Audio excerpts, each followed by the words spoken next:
Nah, guys, kembali lagi di channel Apresitorus, di mana channel ini akan memberikan diri kamu suatu informasi baik dari pekerjaan, asmara, keuangan, ataupun kehidupan diri kamu secara general. Sebelum saya memberikan suatu informasi dari berbagai aspek yang barusan saya katakan tadi, saya juga mengingatkan kepada teman-teman, informasi yang saya berikan terhadap diri kamu bukan suatu acuan untuk kamu ambil dan untuk kamu terima.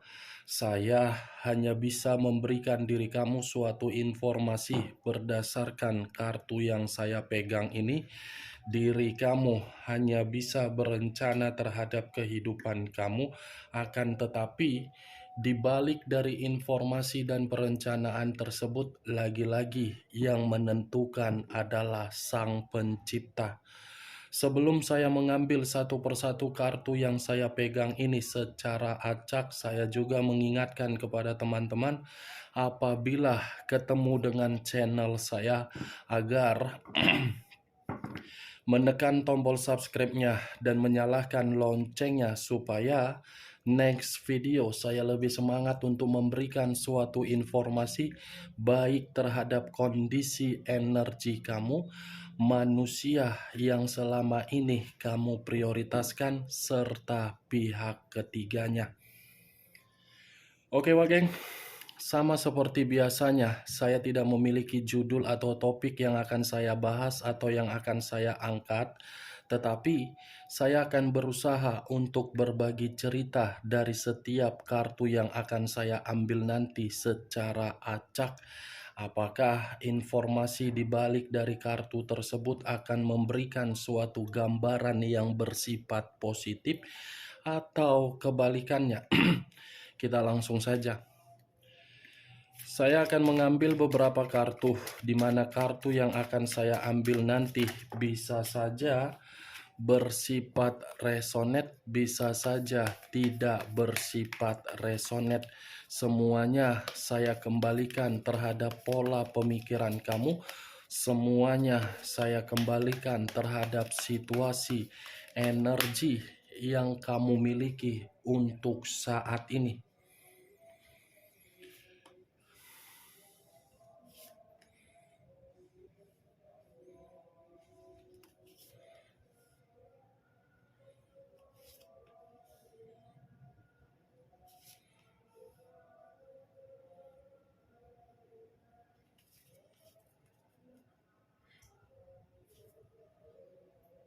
Nah, guys, di depan saya ini sudah ada beberapa kartu yang sudah saya ambil secara acak satu persatu dari tumpukan kartu yang saya pegang tadi.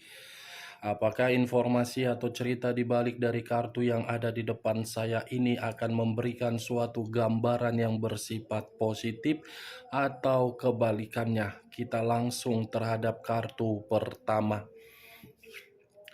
Muncul kartu ini. Sekali lagi saya mengatakan, muncul kartu yang saya pegang ini.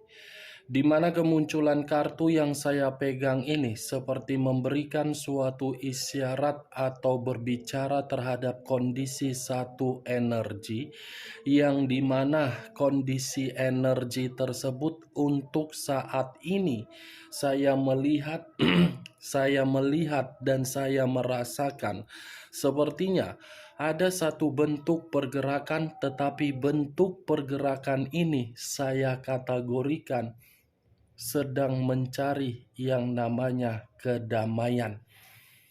Kedamaian dalam arti apa? Secara batin. Kedamaian secara apa? Mental. Kedamaian secara apa? Fisik. Karena antara batin, mental, dan fisik sedang bermasalah. Bermasalah akibat apa? Terlalu memberikan suatu kondisi yang benar-benar sangat bersabar. Kalau saya mencoba untuk mengarahkan kartu yang saya pegang ini terhadap posisi energi yang dimiliki oleh pihak lain atau orang lain, serta mengesampingkan satu energi yang saya katakan tadi, mungkin secara tidak langsung kartu ini menjelaskan bagaimana kedatangan pihak lain hanya untuk merusak apa yang selama ini dibina oleh orang lain. Apa yang barusan saya katakan bisa saja mengarah terhadap posisi energi kamu, dan apa yang barusan saya katakan tadi bisa saja mengarah terhadap manusia tersebut. Akan tetapi, sebelum saya memberikan suatu informasi terhadap kemunculan kartu yang saya pegang ini, terlebih dahulu saya akan mengarah terhadap posisi energi kamu sebelum saya mengarah terhadap manusia tersebut.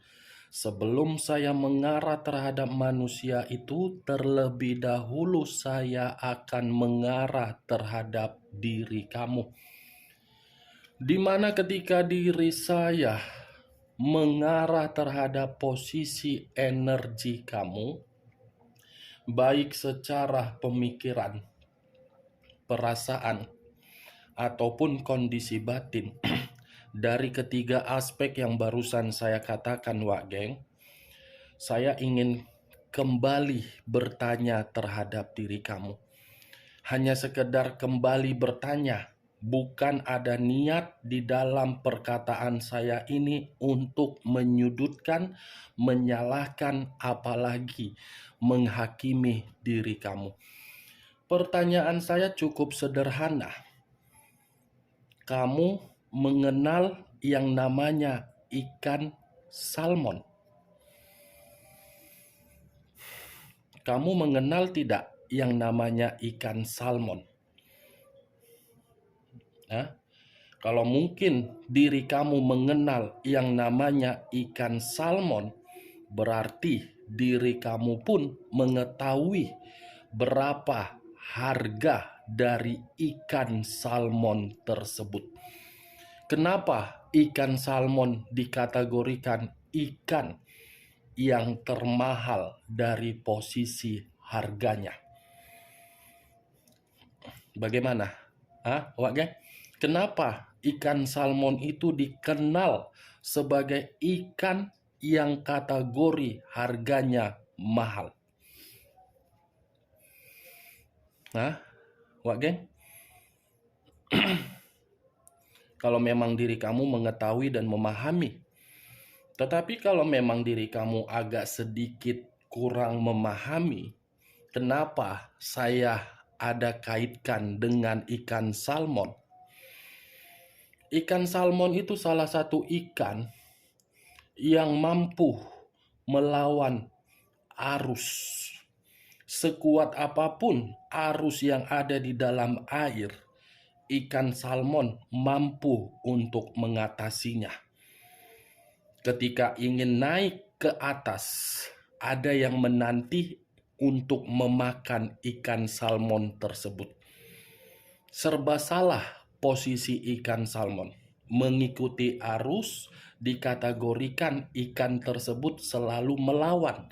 Ketika ingin naik ke atas, ada yang menanti untuk memakan ikan salmon tersebut. Makanya dikategorikan ikan yang termahal. Dari istilah ikan tersebutlah saya mengategorikan diri kamu seseorang yang memiliki kualitas. Tetapi orang yang meninggalkan diri kamu tidak mengerti dan tidak memahami seberapa besar kualitas yang kamu miliki. Hanya orang bodoh yang bisa meninggalkan diri kamu. Hanya orang yang memiliki pemikiran dangkal yang telah menyakiti diri kamu. Kalau dia mengerti dan memahami kualitas yang kamu miliki, mungkin manusia itu akan sejahtera, akan makmur, akan beruntung. Tetapi ya karena apa? Manusia itu tidak mengerti di mana kualitas kamu, karena manusia itu memiliki pemikiran yang tidak waras. Maaf kalau saya mengumpamakan diri kamu sebagai ikan salmon. Umpama saya ini, kenapa saya mengatakan kamu itu seperti ikan salmon? Tidak berbeda jauh dari kondisi kesabaran kamu. Kamu terlalu sabar untuk memberikan situasi perasaan kamu yang begitu sangat setia dari orang yang kamu prioritaskan. Sementara manusia yang kamu prioritaskan memberikan diri kamu luka. Kalau dibandingkan atau dinilai situasi kesabaran kamu ini, jauh nilainya. Tidak ada yang bisa untuk dibayar dari kondisi kesabaran kamu. Saya berbicara dari apa yang saya katakan tadi, itu masih berdasarkan dari pergerakan energi kamu. Makanya saya mengumpamakan seperti ikan salmon. Belum acuannya dari kartu yang saya pegang ini. Kalau acuannya dari kartu yang saya pegang ini, saya rasa diri kamu inilah yang terlalu lebih bertanggung jawab. Kartu pertama yang saya pegang, The Temperance. Unsur api berlambangkan 3 zodiak. Begitu besar pemikiran kamu secara positif untuk mengikuti bagaimana karakter dari manusia itu.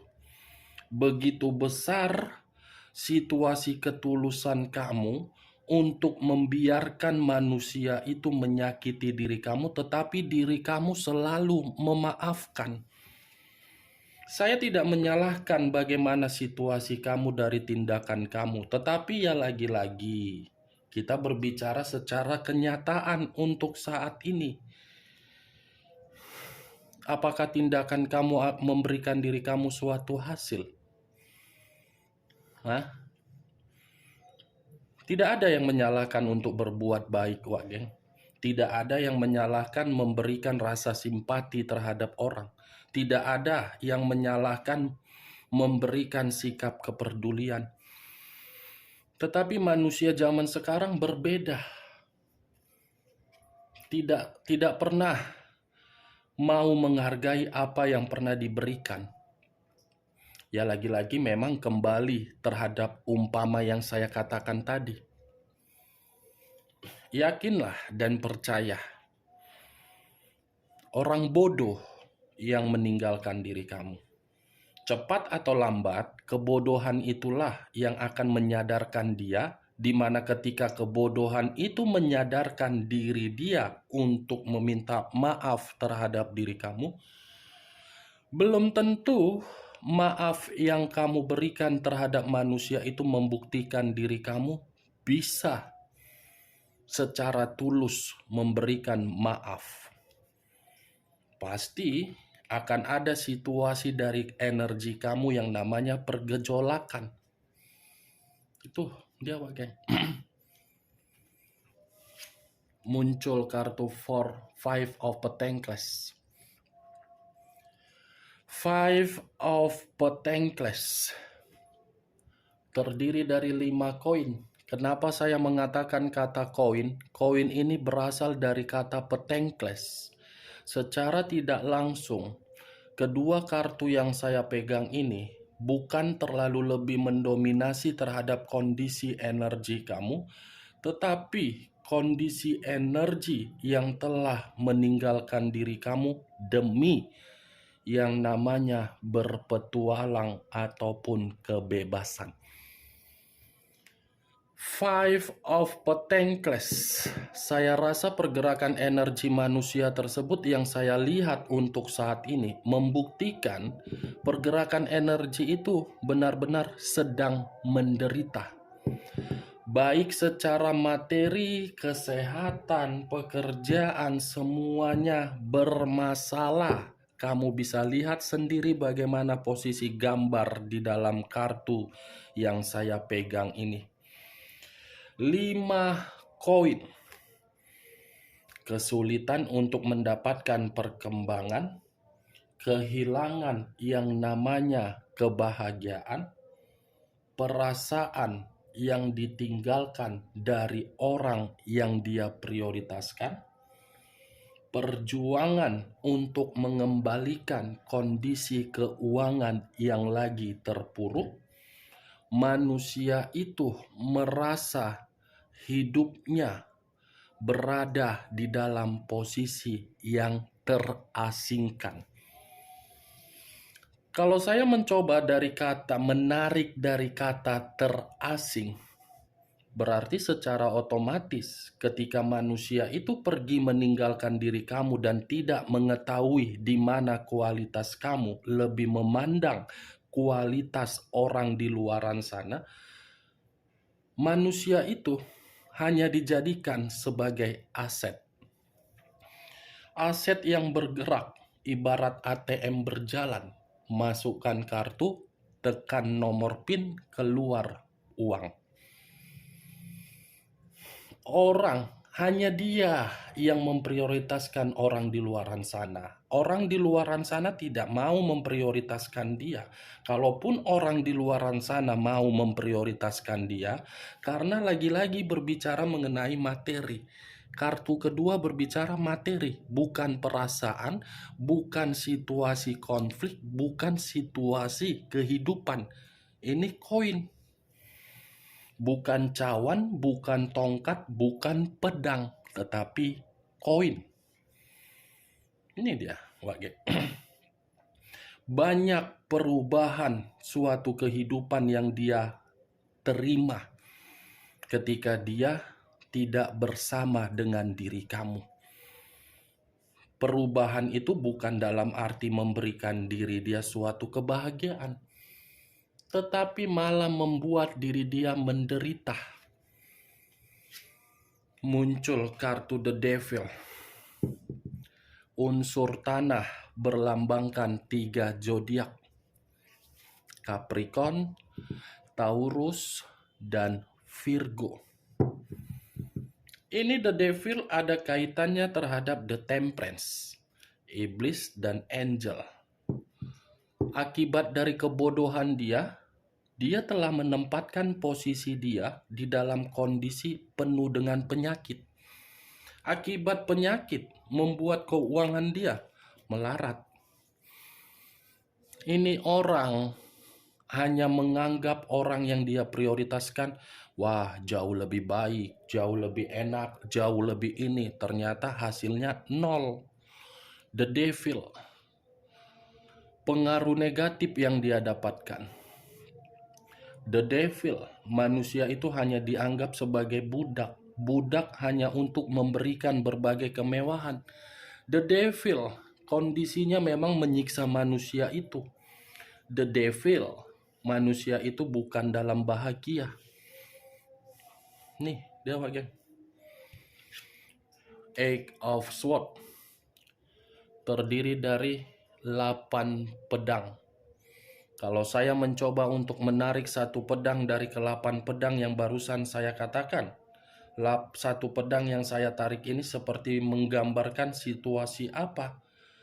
Manusia itu seperti orang yang dipenjara dalam kondisi batin yang tertekan. Eight of Swords. Dipaksa untuk hidup dengan aturan yang diberikan oleh orang di luaran sana untuk mengendalikan diri dia agar diri dia tidak bisa bergerak menerima kebebasan. Saya hanya cukup mengatakan seseorang atau orang di luaran sana. Saya tidak bisa mengatakan pihak ketiga, atau ini atau itu. Karena bisa saja seseorang ini lebih mendominasi terhadap orang yang merebut kebahagiaan kamu. Nih, mata tertutup. Tidak ada yang namanya kemajuan. Tidak ada yang namanya perkembangan. Tidak ada yang namanya suatu kebebasan. Ya, bagaimana mungkin bisa mendapatkan suatu kemajuan? Itu dia wakil. Ya kan? Cocok kau rasa dengan ucapan yang barusan saya katakan tadi? Ya, kalau menurut diri kau cocok, silakan angkat. Tetapi kalau menurut diri kau tidak cocok, ya tidak usah kau angkat. Anggap saja perkataan saya ini sebagai gibahan yang tidak berfaedah, gibahan yang tidak berkualitas, agar diri kamu paham. Ini dia wakil. Dan jangan paksakan terhadap kondisi energi kamu agar perkataanku tadi bisa bersifat resonate atau tidak resonate. Untungnya manusia itu tidak mengenal dan tidak memahami kualitas diri kamu. Makanya manusia itu pergi. Kalau sempat manusia itu mengenal dan mengerti di mana titik kualitas kamu, saya rasa kualitas kamu itu akan selalu dimanfaatkan. Lebih baik dia pergi. Itu dia. Cukup kuat kamu. Tanamkan saja di dalam pemikiran kamu, kenapa kakak ini mengumpamakan diri saya sebagai ikan salmon. Untuk saat ini memang diri kamu tidak mengetahui di mana kualitas kamu. Nanti kamu akan mengetahui di mana harga dari kualitas kamu.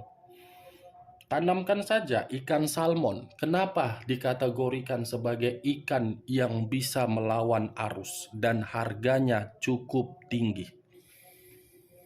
Itu saja, Wage. Muncul kartu Queen of Cups. Queen of Cups, raja atau ratu yang memegang satu cawan. Cawan yang dipegang ini berbicara mengenai kesetiaan. Cawan yang dipegang ini berbicara dari pergerakan energi yang begitu sangat marah. Marah dalam arti apa? Menyalahkan diri sendiri. Ternyata ketika saya pergi dari kondisi di masa lalu, baru saya sadari energi secara batin masih terkoneksi. Baru saya sadari ternyata kesetiaan itu seperti ini. Ternyata ketika memprioritaskan orang, orang tidak memprioritaskan, malah menjadikan saya sebagai ajas manfaat. Seperti ini ya kondisinya. Nih, Queen. Muncul kartu The High of Priestess. Sekali lagi saya mengatakan, muncul kartu The High of Priestess. Di mana kemunculan kartu The High of Priestess ini seperti menggambarkan bagaimana manusia tersebut sedang menikmati dari berbagai kebodohan yang sedang dia lakukan sendiri. Ini pendeta perempuan. Pendeta perempuan yang terlalu lebih mendominasi terhadap manusia itu, di mana ketika manusia itu bergerak, tetapi pergerakannya tidak pernah dipikirkan apa dampak dan apa resikonya. Setelah menerima suatu bentuk dari resiko, baru manusia itu merasa terpukul. Oke, Wageng, hanya itu yang bisa saya berikan informasinya terhadap diri kamu dari berbagai kartu yang saya ambil ini. Ingat, sebelum saya menutup perkataan saya, sekali lagi saya mengatakan, saya tidak memberikan tidak memberikan diri kamu suatu sugesti, agar sugesti saya tadi bermain di dalam pemikiran kamu. Semua kembali bagaimana diri kamu menanggapi perkataan saya. Sekian dulu informasinya, sekian dulu. Salam kartu tarot, salam zodiak.